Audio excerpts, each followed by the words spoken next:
రేవంత్ రాజీనామా చేసి ఎన్నికలకు రావాలి, కొడంగల్లో మాకు 50,000 మెజారిటీ రాకుంటే రాజకీయ సన్యాసం తీసుకుంటామని చెప్పి కేటీఆర్ చెప్తున్నారు. ఇక నిన్న కొడంగల్ నియోజకవర్గంలోనే మీటింగ్ పెట్టిర్రు ఈ బీఆర్ఎస్ వాళ్ళంతా.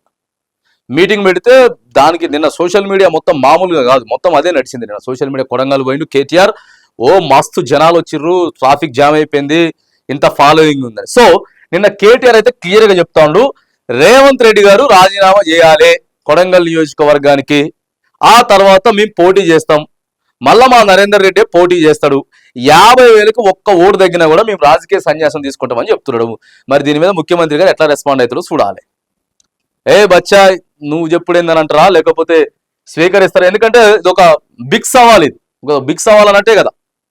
ఎందుకంటే ముఖ్యమంత్రి గారు సొంత నియోజకవర్గమే కాబట్టి, సొంత నియోజకవర్గం, వేరే వేరే ఎమ్మెల్యేలను అంటలేరు కదా, ముఖ్యమంత్రి గారిని అంటున్నారు.